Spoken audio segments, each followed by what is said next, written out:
Jadi tidak semua orang boleh melakukan hajar. Karena kalau orang tidak memiliki wewenang, justru yang terjadi adalah fitnah.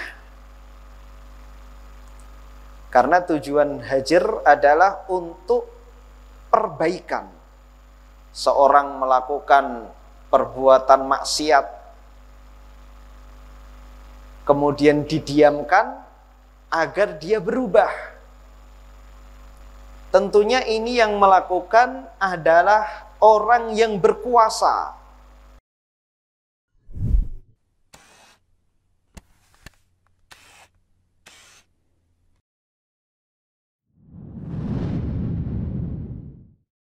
Assalamualaikum warahmatullahi wabarakatuh.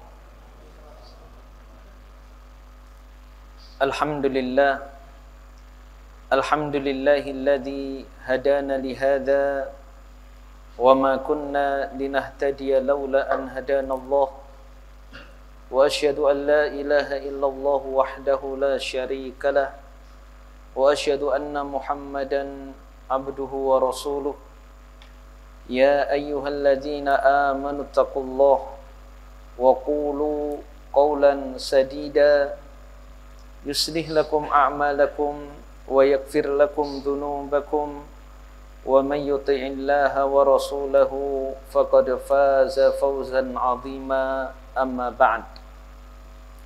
Kaum muslimin dan muslimat rahimani wa rahimakumullah, kembali kita melanjutkan kajian kita dalam kitab Sahih Fiqhus Sunnah. Kita telah selesai dari pembahasan sujud tilawah. Sujud ketika membaca ayat-ayat sajdah. Dan hukumnya sebagaimana telah kita ketahui, hukumnya adalah sunnah baik di dalam sholat maupun di luar sholat. Kali ini kita akan membahas sujud yang lain, yaitu sujudus syukur. Sujud syukur. Apa itu sujud syukur? Sujudus syukri sajdatun yaf'aluhal insanu inda hujumi ni'matin aw indifa'i niqmatin. Sujud syukur itu adalah sujud yang dilakukan oleh seseorang ketika mendapatkan nikmat atau hilang darinya musibah. Ketika seorang tiba-tiba mendapatkan nikmat yang besar, maka dianjurkan baginya untuk melakukan sujud syukur. Atau ketika beban berat hilang darinya, karena kebahagiaan kita itu terjadi karena dua, yaitu mendapatkan nikmat atau kita terlepas dari musibah. Bahkan seringnya terlepas dari musibah itu lebih melapangkan dada kita daripada mendapatkan nikmat. Tatkala kita mendapatkan musibah, dada terasa sempit, bahkan dunia pun terasa sempit bagi kita. Begitu kita keluar dari musibah, jadilah kita lega. Dada ini luas, lebih luas dari lapangan bola. Maka tatkala itu kita dianjurkan untuk sujud syukur. Karena memang musibah itu bukan hanya mendidik kita untuk bersabar, tapi musibah itu juga sekaligus mendidik kita untuk bersyukur. Karena ketika nikmat itu terus menerus kita dapati, terkadang nilai dari nikmat tersebut tidak pernah kita ketahui. Ketika kita mudah bernafas setiap hari, kita enggak mengerti betapa besarnya nikmat nafas ini. Dan ketika terjadi gangguan pada pernafasan kita, barulah kita menyadari betapa selama ini kita telah mengkufuri nikmat ini, tidak mengetahui betapa berharganya nilai dari nafas ini. Begitu juga nikmat melihat, nikmat berbicara, nikmat pendengaran. Seringnya manusia baru mengerti betapa besarnya nikmat tersebut setelah terjadi gangguan pada nikmat-nikmat tersebut.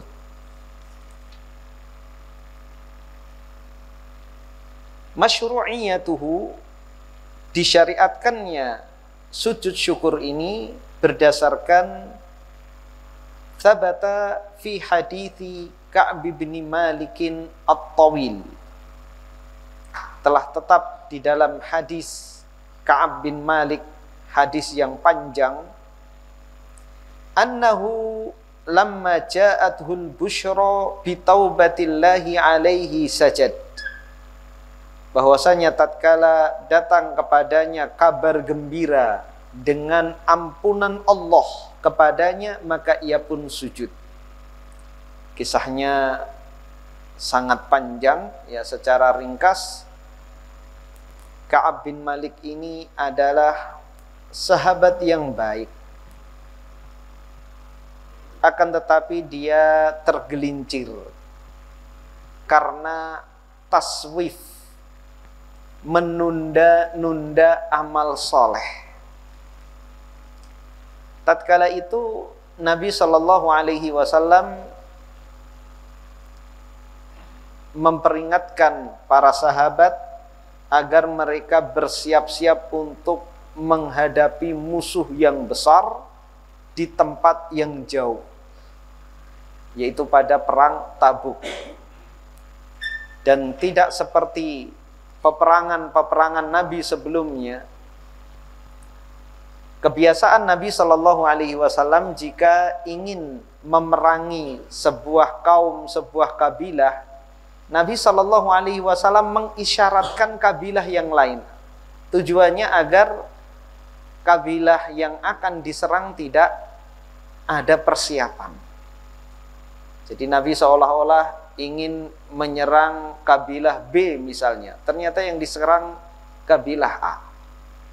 Adapun perang Tabuk, Nabi SAW menyebutkan siapa yang akan mereka hadapi dan tempatnya.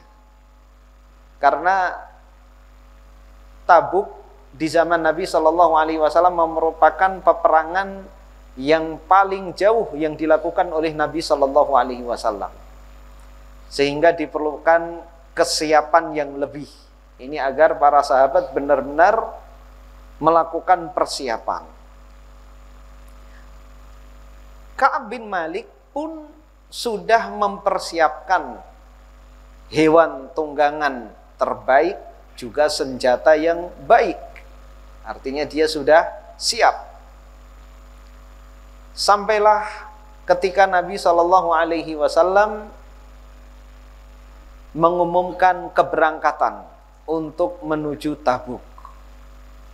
Ka'ab bin Malik tertimpa malas. Bukan enggan, tapi malas. Dia mengatakan dalam hatinya, sebentar lagi aku bisa menyusul. Karena kendaraan yang dia siapkan, kendaraan yang bagus. Ketika diumumkan, dia tidak bersiap-siap. Ketika semua pasukan sudah siap, dia pun masih malas. Sampai pasukan sudah berangkat, dia pun mengatakan dalam hatinya, santai, bisalah itu dikejar. Terus seperti itu sampai pasukan sudah jauh.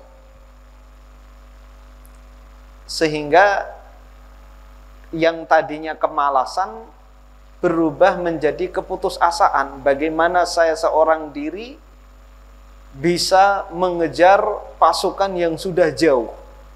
Bagaimana saya mengurusi kebutuhan saya selama perjalanan di saat saya sendiri? Yang akhirnya dia tidak ikut dalam perang Tabuk. Hingga Nabi Shallallahu Alaihi Wasallam kembali ke Madinah. Maka penduduk Madinah pun banyak di antara mereka mencari-cari alasan.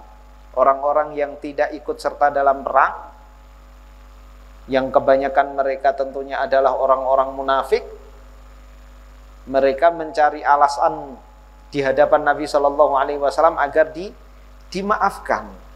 Dan Nabi Shallallahu Alaihi Wasallam menilai orang dari zahirnya, karena Nabi tidak mengetahui yang gaib. Nabi tidak mengetahui isi hati mereka.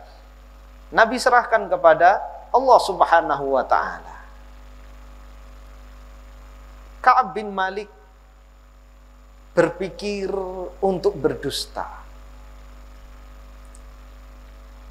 Namun sesampainya di hadapan Nabi Shallallahu Alaihi Wasallam, dia pun tidak berdusta. Kalau saya berdusta, pasti Allah Subhanahu Wa Taala akan mengkabarkan kepada Nabi Shallallahu Alaihi Wasallam. Maka dia mengatakan dengan jujur bahwa dia tidak ada alasan untuk tidak ikut perang Tabuk. Dia sehat. Selain itu dia mampu secara harta, bahkan dia sudah menyiapkan kendaraan terbaiknya. Jadi tidak ada alasan. Maka Nabi Shallallahu Alaihi Wasallam mengatakan, adapun orang ini, maksudnya adalah Ka'ab bin Malik, dia telah jujur. Ada konsekuensi dari kejujuran dia, mendapatkan hukuman yang berat. Apa hukumannya? Dihajar. Apa itu dihajar? Didiamkan. Nabi mengatakan, bangkitlah hingga Allah Subhanahu wa Ta'ala memberikan keputusan untukmu. Ketika dia keluar dari masjid, banyak orang mengerumuni dia. Buatlah alasan di hadapan Nabi Shallallahu Alaihi Wasallam. Engkau adalah sahabat yang terkemuka, amalmu sudah banyak. Kalau engkau melakukan alasan satu ini saja, kemudian Nabi memohonkan ampun untukmu, selesai. Namun dia tetap memilih untuk jujur. Ka'ab bin Malik mencari muka di hadapan Nabi Shallallahu Alaihi Wasallam sejak dia dihajar. Dia sholat di belakang Nabi Shallallahu Alaihi Wasallam, berharap Nabi Shallallahu Alaihi Wasallam melihat wajahnya. Namun Nabi Shallallahu Alaihi Wasallam enggan melihat wajahnya. Diberlakukan hukuman padanya. Sampai istrinya pun diperintahkan untuk dipulangkan ke rumahnya. Ka'ab bin Malik mengatakan, apakah diceraikan? Nabi mengatakan tidak, sampai Allah Subhanahu wa Ta'ala memberikan keputusan. Sahabat-sahabatnya, kerabat dekatnya, kerabat karibnya, itu pun semuanya menghindar darinya. Jadi perasaan yang tidak menentu pada Ka'ab bin Malik, apakah Allah akan mengampuni dirinya atau tidak. Hingga suatu ketika dia berkunjung ke salah satu sepupunya, dan itu sahabat terbaiknya, putra pamannya. Dia mengucapkan salam, tidak dijawab salam. Kemudian dia pun bersumpah, demi Allah, apakah engkau mengetahui bahwasanya aku mencintai Allah dan Rasulnya? Sahabatnya ini mengatakan, Allahu wa rasuluhu a'lam. hanya Allah dan Rasulnya yang tahu. Kemudian tidak mengajaknya bicara. Bayangkan seluruh kota tidak ada yang mau diajak bicara.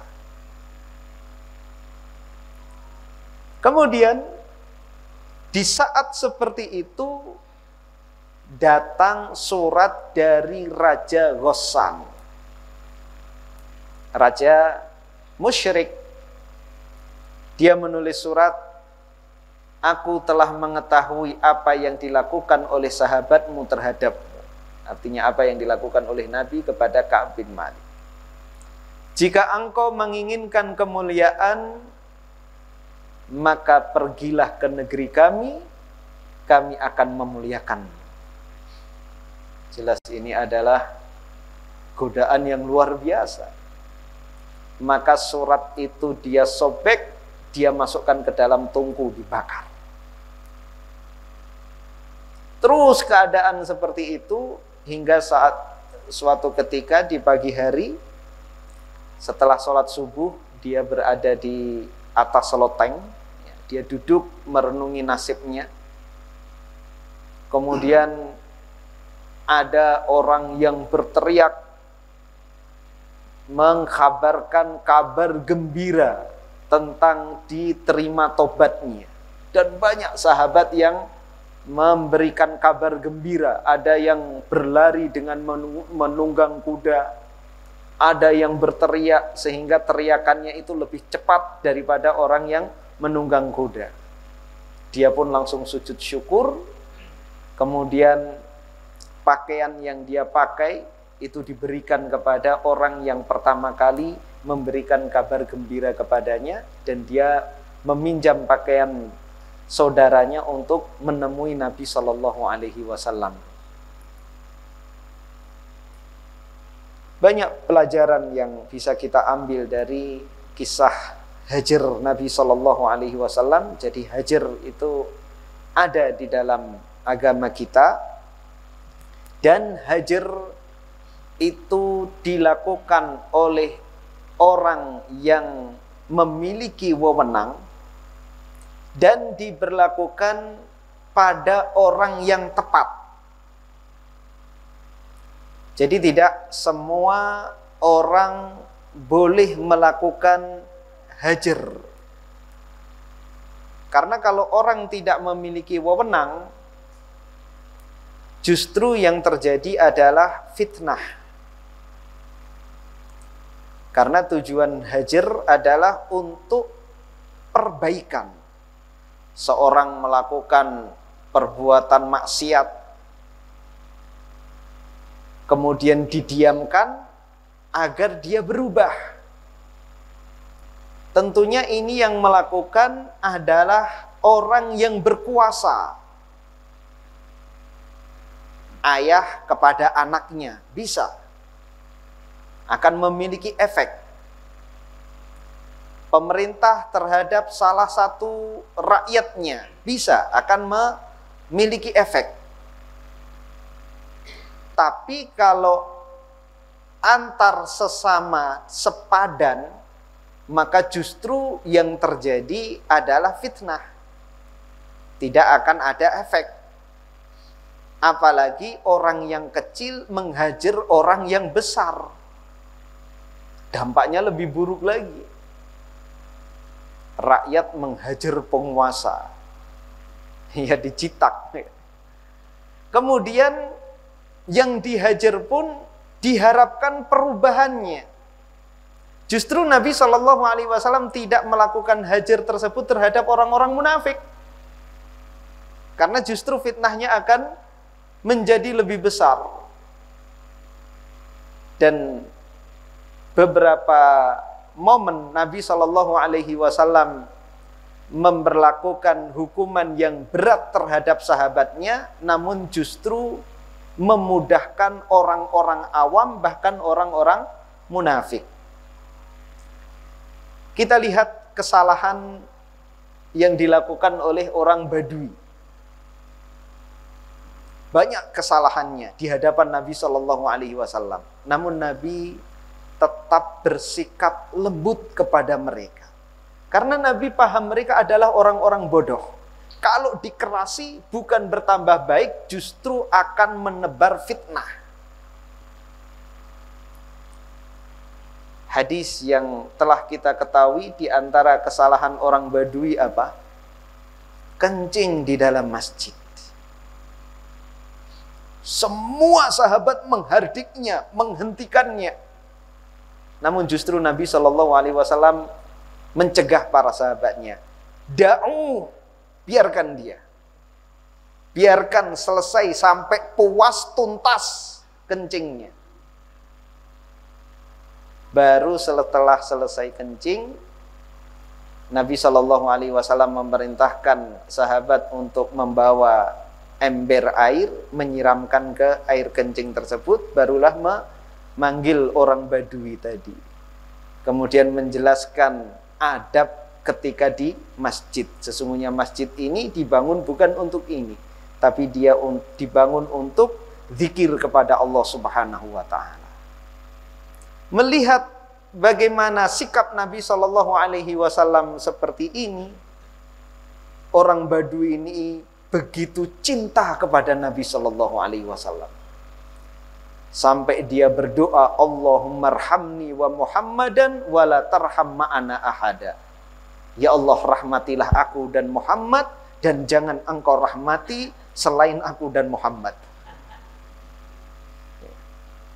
Bayangkan jika Nabi Shallallahu Alaihi Wasallam ikut menghardik, maka dia akan keluar pulang ke kabilahnya, akan memframing berita. Jelas dia tidak akan bisa objektif. Orang marah itu tidak akan pernah objektif. Dia akan memfitnah Nabi Shallallahu Alaihi Wasallam, orang yang keras, orang yang galak. Tapi begitu melihat sifat seperti itu, dia pulang ke kaumnya, akan menceritakan kebaikan Nabi Shallallahu Alaihi Wasallam. Begitu juga hikmah ketika Nabi Shallallahu Alaihi Wasallam membiarkan Badui ini kencing, menuntaskan kencingnya, justru Nabi Shallallahu Alaihi Wasallam tidak ingin timbul kerusakan yang lebih besar, baik kerusakan khusus maupun kerusakan umum. Kerusakan khusus adalah kerusakan yang ada pada orang yang kencing. Orang lagi enak-enaknya kencing, tiba-tiba dihentikan, itu pasti sangat menyakitkan. Ya. Sakit di hati juga sakit di kemaluan, sangat sakit. Kemudian kerusakan umum, apabila digertak, bisa jadi dia akan lari-lari di dalam masjid, yang seharusnya najis itu hanya di satu tempat, setelah dihardik malah seluruh masjid terkena najis. Kondisi seperti ini tentunya tidak banyak orang mampu bisa melihat dari dampak. Kebanyakan kita merespon sebuah kejadian itu dari hawa nafsu kita, dari emosi kita.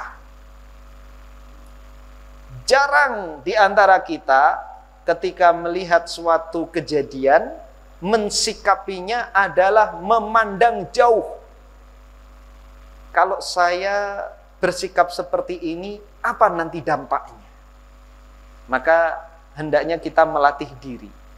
Bagaimana melatih diri adalah dengan menjaga lisan, tidak terburu-buru berucap. Menjaga anggota badan agar tidak buru-buru bertindak. Tapi dipikir, apa dampak dari ucapan saya kalau saya mengucapkan ini kepada orang yang melakukan kesalahan? Apa dampak setelah saya melakukan perbuatan ini kepada orang yang salah ini? Dan itu pada seluruh kejadian yang kita lihat. Jadi tidak harus serta-merta kita respon. Dan kebanyakan manusia itu cepat respon tanpa berpikir terlebih dahulu. Lebih cepat berkomentar daripada memikirkan apa dampak dari komentar dia. Oleh karenanya Al-Quran mengatakan, ya ayyuhalladzina amanu taqullaha wa qulu qawlan sadida yuslih lakum a'malakum wa yaghfir lakum dzunubakum. Hai orang-orang yang beriman, bertakwalah kepada Allah dan ucapkanlah ucapan yang lurus. Yuslih lakum a'malakum, niscaya Allah akan memperbaiki amal perbuatan kalian.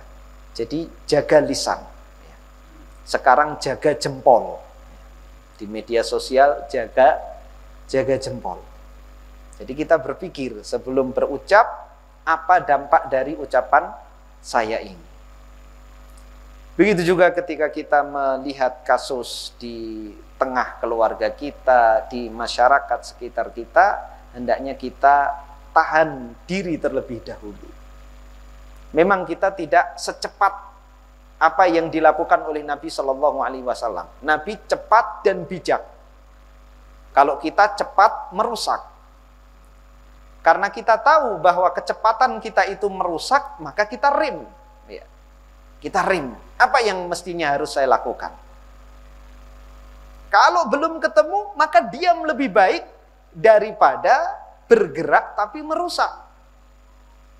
Kita rem sampai kita tahu mana yang berdampak baik dari perkataan dan perbuatan kita. Jadi itulah yang dilakukan oleh Nabi Shallallahu Alaihi Wasallam kepada orang awam. Tapi kita lihat bagaimana yang dilakukan oleh Nabi terhadap sahabat-sahabatnya yang mulia. Di antaranya terhadap sahabat Ka'ab bin Malik. Di antaranya juga terhadap sahabat Mu'ad bin Jabal. Ketika Mu'ad mengimami dengan bacaan yang panjang, sehingga di antara makmum ada yang keluar dari jamaahnya kemudian menyempurnakan sendiri dan keluar dari masjid. Kejadian itu disampaikan di antara makmum tersebut, ada yang menyampaikan kepada Bilal bahwa ada makmum yang keluar dari jamaahnya. Mu'adz pun marah, ini orang munafik. Maka dia melapor kepada Nabi Shallallahu Alaihi Wasallam. Ternyata orang yang keluar dari jamaah tersebut juga melapor kepada Nabi Shallallahu Alaihi Wasallam. Maka Nabi Shallallahu Alaihi Wasallam memarahi Mu'adz bin Jabal. Afattanun anta ya Mu'adz, afattanun anta ya Mu'adz. Nabi Shallallahu Alaihi Wasallam mengatakan keras terhadap Mu'adz bin Jabal. Apakah engkau akan membuat onar, wahai Mu'adz? Apakah engkau hendak berbuat onar, wahai Mu'adz?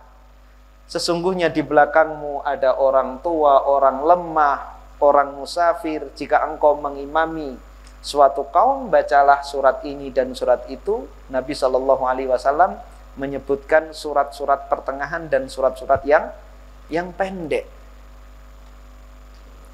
Kenapa Nabi Shallallahu Alaihi Wasallam memarahi Mu'adz? Karena Nabi tahu kekuatan Mu'adz, kuat untuk dimarahi.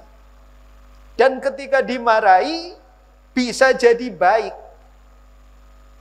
Berbeda dengan orang awam, orang badui, ketika dimarahi bisa jadi menjadi murtad. Jadi yang dimarahi itu tidak selamanya yang dibenci. Tapi justru terkadang yang dilembuti itu tidak begitu disayangi daripada yang dimarahi. Maka para orang tua itu suka marah kepada anaknya karena lebih sayang kepada anaknya daripada anak tetangga. Dengan kesalahan yang sama, kita lebih marah kepada anak kita daripada anak tetangga. Karena kita lebih sayang kepada anak kita, tidak ingin anak kita menjadi buruk, menjadi nakal. Itulah yang dilakukan oleh Nabi Shallallahu Alaihi Wasallam. Baik, kita lanjutkan. Waqad warada jumlatu ahadits fi asanidiha maqal an aktsar min 12 sahabiyan thubitat bimajmu'iha sujudun Nabi sallallahu alaihi wasallam li syukri wa minha haditsu Abi Bakrah Dan telah datang sejumlah hadis yang di dalam sanadnya ada pembicaraan para ulama. Dari lebih dari 12 sahabat yang menetapkan secara keseluruhannya tentang sujud Nabi Shallallahu Alaihi Wasallam untuk bersyukur. Di antaranya adalah hadis yang diriwayatkan oleh Abi Bakrah, anna Nabiya Shallallahu Alaihi Wasallam kana idza atahu amrun sururun au busyira bihi kharra sajidan syakiran lillah. Bahwasanya Nabi Shallallahu Alaihi Wasallam dahulu jika datang kepadanya perkara yang menggembirakan atau diberi kabar gembira, maka Nabi Shallallahu Alaihi Wasallam sujud dalam rangka syukur kepada Allah Subhanahu Wa Taala. Wa ila hadza dhahaba al-jumhur asy-Syafi'i wa Ahmad wa Ishaq wa Abu Thur wa Ibnul Mundhir wa sahiba Abi Hanifah. Oleh karena itu berpendapat seperti ini Asy-Syafi'i, Ahmad, Ishaq, Abu Thur, Ibnul Mundhir, dan kedua sahabat Abu Hanifah, artinya kedua murid Abu Hanifah. Karena murid-murid para ulama itu dinamakan ashab, ya, ashabus Syafi'i, ashabus Ahmad. Begitu juga murid-murid Rasulullah dinamakan apa? Sahabat, sahabah. Jadi kedudukan guru dan murid dalam Islam itu adalah kawan, teman. Ini menunjukkan keakraban antara guru dan murid. Hayatuhu,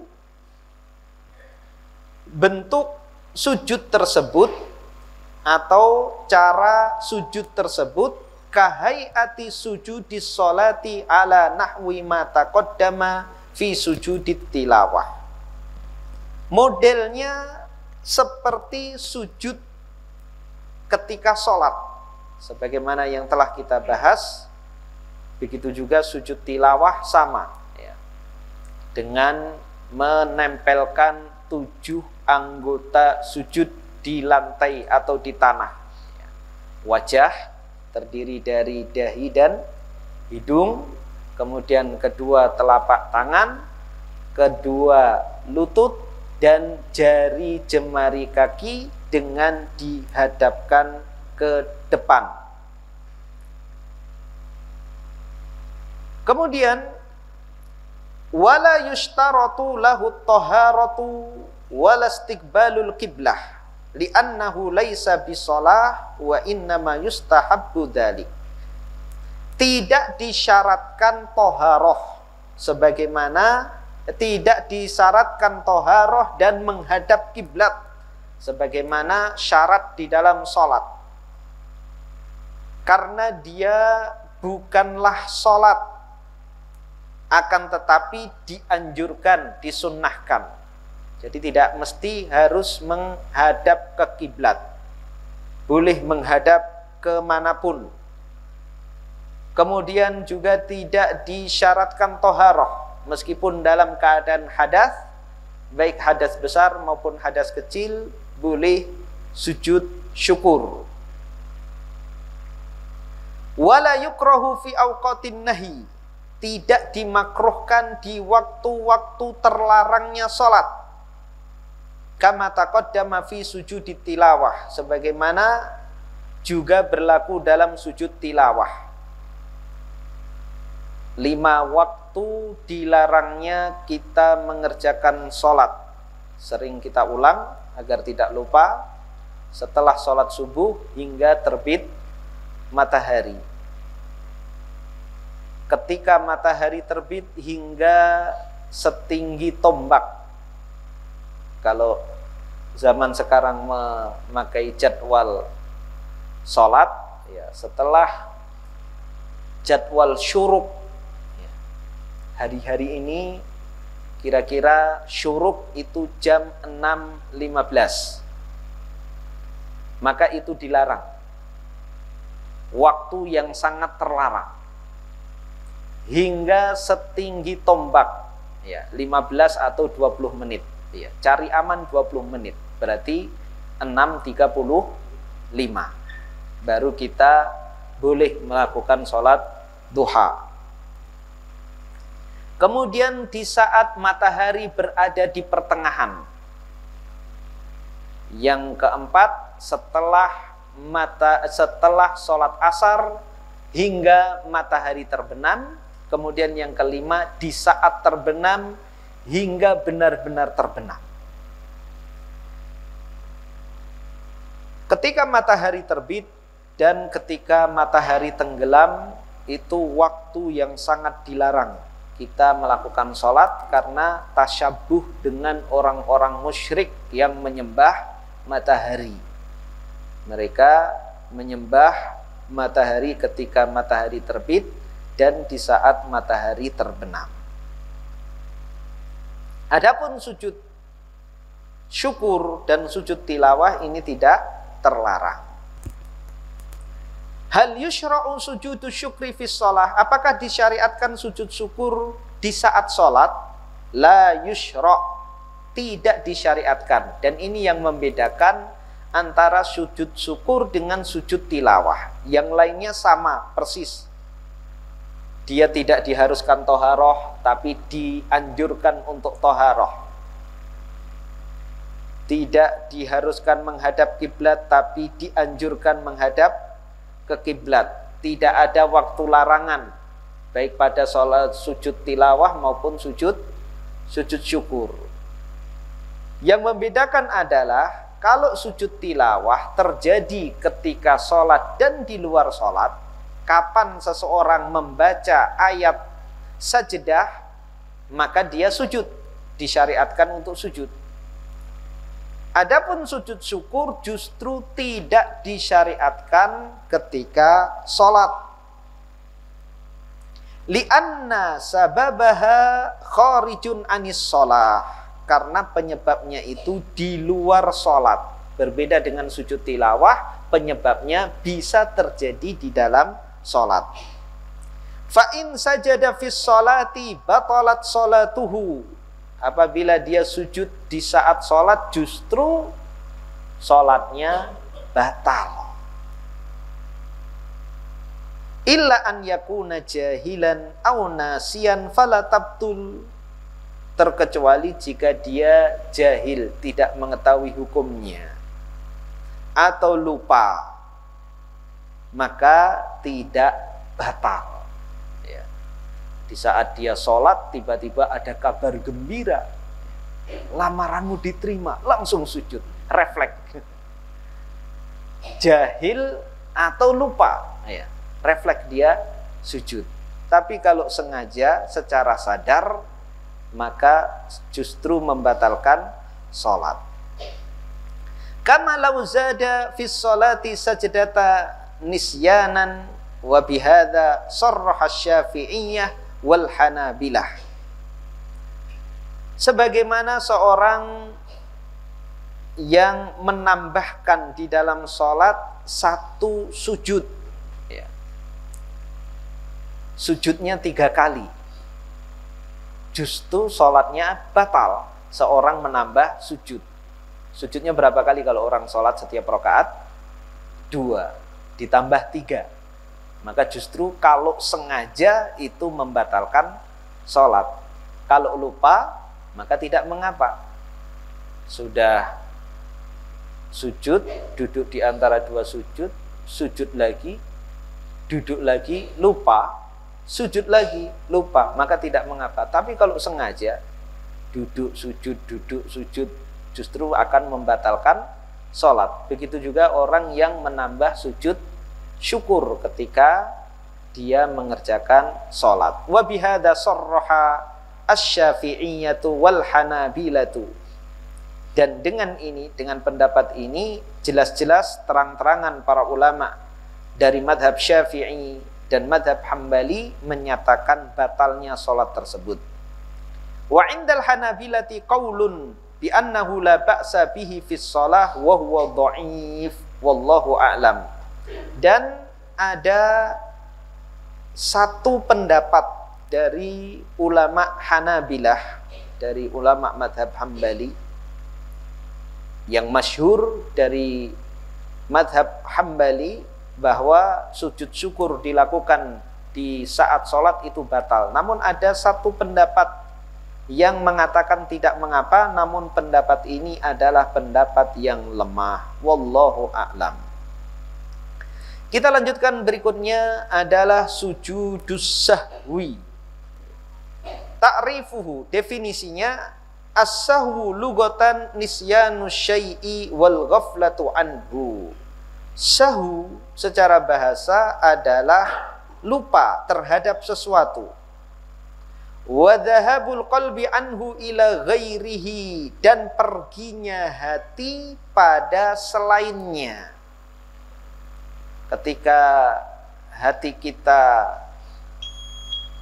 tidak konsentrasi, maka kita akan lupa.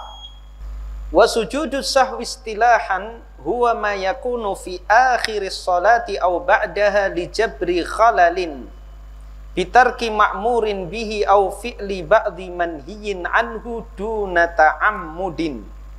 Sujud sahwi secara istilah adalah sujud yang berada di akhir salat atau setelahnya untuk menutup kekurangan berupa meninggalkan sesuatu yang diperintahkan atau disebabkan mengerjakan sebagian yang terlarang tanpa sengaja. Ketika seorang meninggalkan rukun atau wajibnya sholat karena lupa, maka disyariatkan sujud sahwi.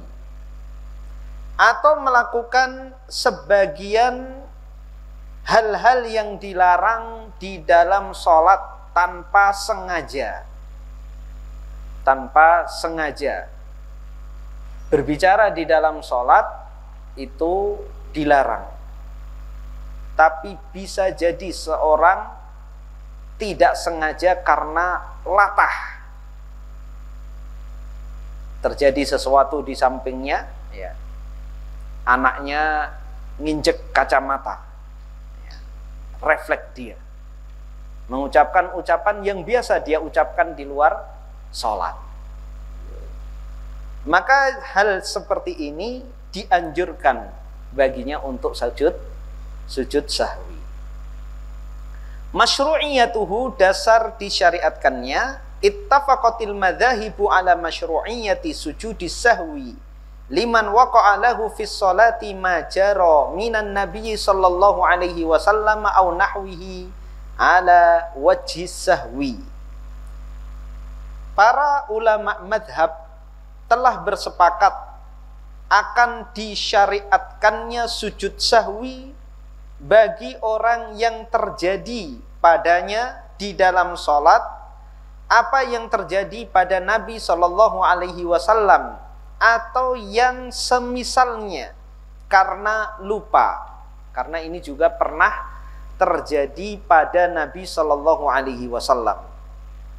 Setelah Nabi Shallallahu Alaihi Wasallam melakukan sujud sahwi, Nabi mengatakan kepada para sahabatnya, innama ana bashar ansa kamatan saun, sesungguhnya aku ini hanya sekedar manusia, aku lupa sebagaimana kalian lupa, maka jika aku lupa maka ingatkanlah aku. Jadi ini menunjukkan bahwa Nabi Shallallahu Alaihi Wasallam adalah manusia dan kita dilarang untuk gulu, berlebih-lebihan terhadap Nabi Shallallahu Alaihi Wasallam. Nabi bukan Tuhan dan tidak sedikit pun memiliki sifat-sifat ketuhanan. Maka Nabi Shallallahu Alaihi Wasallam mengatakan kepada para sahabatnya, la tutruni kama atarratin nasara ibna Maryam, innama ana abdun faqulu abdullahi wa rasuluh. Janganlah kalian menyanjung-nyanjungku sebagaimana umat Nasrani menyanjung-nyanjung, melebih-lebihkan Isa putra Maryam. Umat Nasrani mempertuhankan Isa. Innama ana abdun. Sesungguhnya aku adalah hamba. Faqulu Abdullahi wa rasuluh. Maka katakanlah Muhammad adalah hamba dan utusan Allah. Dan itulah bunyi syahadat kita. Wa asyhadu anna Muhammadan abduhu wa rasuluhu. Dan aku bersaksi bahwa Muhammad adalah hamba dan utusan Allah. Konsekuensi dari syahadat kita, Abdullah, bersaksi bahwasanya Muhammad adalah Abdullah, abdun fala yu'bad. Karena dia hamba, maka dia tidak berhak untuk disembah. Konsekuensi dari syahadat kita, wa Rasulullah, Muhammad adalah utusan Allah, wa rasulun fala yukadzab. Dia adalah utusan Allah, maka tidak didustakan. Kita beribadah hanya dengan apa yang disyariatkan oleh Nabi Shallallahu Alaihi Wasallam. Ini konsekuensi dari kita mengimani bahwa Nabi Shallallahu Alaihi Wasallam adalah utusan Allah Subhanahu Wa Taala. Jadi dalam dua kalimat tersebut ada konsekuensinya. Wa asyhadu anna Muhammadan abduhu wa rasuluh, abdun fala yu'bad wa rasulun fala yukadzab. Dia hamba, maka tidak berhak disembah. Dia adalah utusan Allah, maka harus diikuti dan tidak boleh didustakan. Insyaallah kita akan lanjutkan pada pertemuan yang akan datang. Barangkali ada 1-2 pertanyaan, kami persilahkan.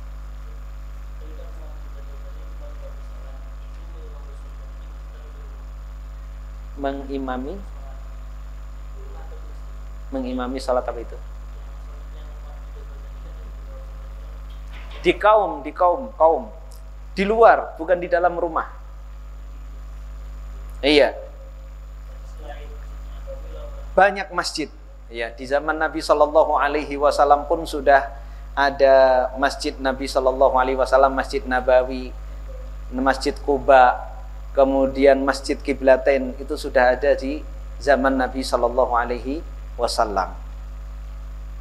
Dan ma'ruf, ya, para sahabat mereka mengimami kaumnya. Itu sudah terjadi di zaman Nabi Shallallahu Alaihi Wasallam.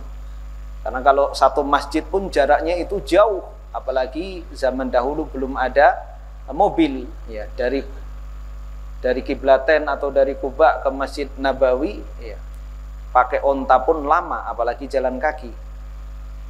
Nggih.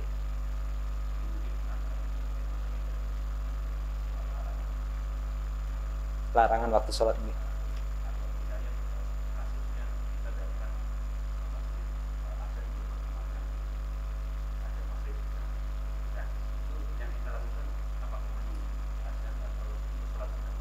Iya. Okay. Ini dikecualikan, sudah kita bahas, sholat dawatul asbab, sholat yang ada sebabnya. Ketika kita masuk masjid, di situ ada sebab. Sebabnya apa? Tahiyatul masjid. Maka tidak menunggu, tapi kita langsung sholat tahiyatul masjid. Ya. Kalau datangnya 2 jam sebelum maghrib, berdiri terus, kasihan. Ya. Salat kemudian duduk. Ya. Ada yang lain?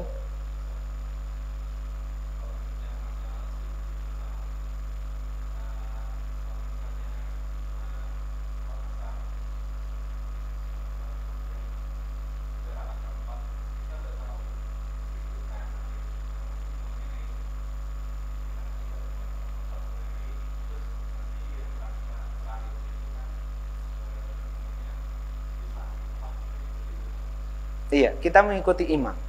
Iya. Innama ju'ilal imamu liyu'tamma bihi. Sesungguhnya dijadikan imam itu untuk diikuti. Ketika sebaliknya imam tidak sujud sahwi, kita juga tidak sujud sahwi. Karena sujud sahwi itu hukumnya sunnah. Baik imam sengaja maupun lupa. sahwu fis sahwi. Ya. Lupa sujud sahwi, ya. Sahwi itu lupa, sujud sahwinya kelupaan. Sudah niat, orang lupa subhanallah, ya dia sudah perbaiki, dia sudah niat setelah ini saya akan sujud sahwi di akhir sholat. Sampai salam berzikir lupa untuk sujud sahwi, ya sudah, tidak mengapa. Jadi kalau lupa sujud sahwi sudah nggak mengapa, ya nggak ada konsekuensi apapun ketika seorang lupa sujud sahwi. Sujud sahwi hukumnya sunnah.